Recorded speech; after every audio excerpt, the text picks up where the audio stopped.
Hello and welcome to my academy. In the previous videos, we discussed about an overview of photosynthesis, the chlorophyll and other accessory pigments. In this video, we are going to discuss about photosynthesis light dependent reactions.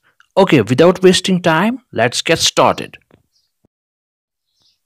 The light-dependent reaction, which occurs in the ground of the chloroplast, requires the direct energy of the light to make NADPH and ATP that are used in the dark reaction. The light-dependent reaction can be discussed in following phases. Number 1, the photoexcitation of the chlorophyll. Number 2, the photolysis of the water. Number 3, the electron transport chain. And finally, the ATP synthesis. The whole process of the light-dependent reactions takes place in the thylakoid membrane.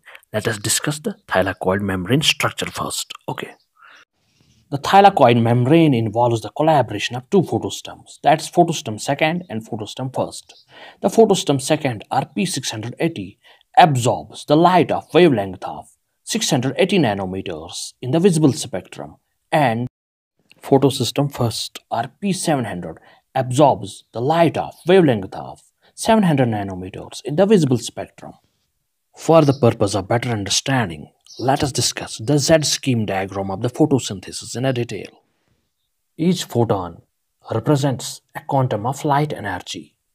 A molecule of the chlorophyll, that's P680, upon the absorption of the light, becomes excited to the higher energy state. An excited chlorophyll molecule is not stable and immediately loses electron, which is accepted by nearby phyophytin and returns rapidly to the ground state level.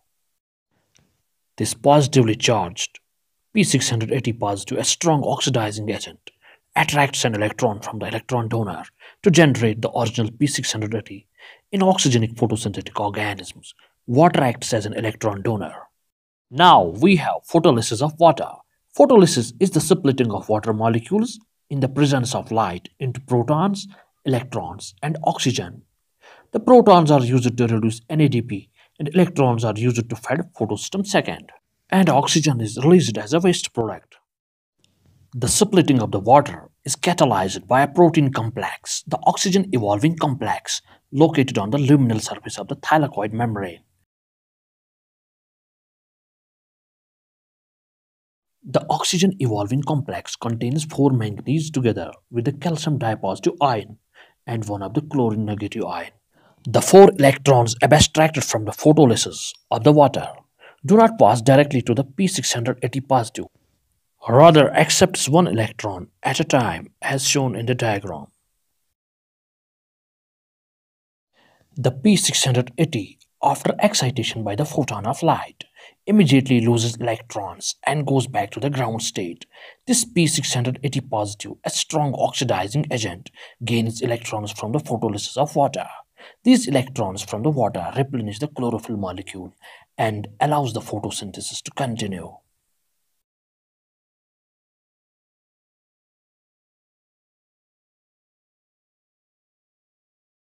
Till now, we discussed the photoexcitation of the chlorophyll, the photolysis of water, and how the splitting of water molecule continuously replenish the chlorophyll molecule.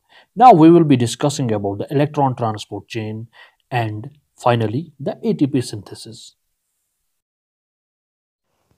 Upon the absorption of the photon by the resonance energy transfer, the photosystem P680 is excited from the ground state, transfers an electron to the nearby phyophytin. It transfers electrons to the plastoquinones, that's Qa and Qb.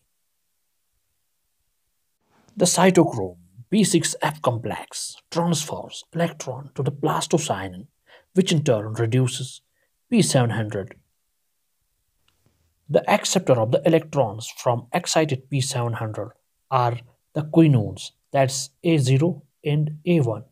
The series of membrane-bound iron-sulfur proteins transfer electrons to the soluble ferredoxin. The soluble flavoprotein ferredoxin NADP reductase reduces NAD positive to the NADPH. From the light-dependent reaction, our main aim is to get a reducing power in the form of NADPH and ATP molecule. And these chemicals are used to drive carbon dioxide fixation or Calvin cycle of the photosynthesis. When electrons move from water through photosystem second, cytochrome B6F complex, photosystem first, and finally to the NADP positive. Protons are pumped into the thylakoid lumen by the flow of electrons through cytochrome B6F complex between photosystem second and photosystem first. Protons re-enter into the stroma through the proton channel formed by the F0 portion of the ATP synthase, designated as CF0 in chloroplast. The F0 subunit catalyzes the synthesis of ATP. And finally, at the end, what we get is twice NADPH and ATP molecule. And these chemicals are used to drive the Dock reaction or the Calvin cycle of the photosynthesis. And this completes our light dependent reaction.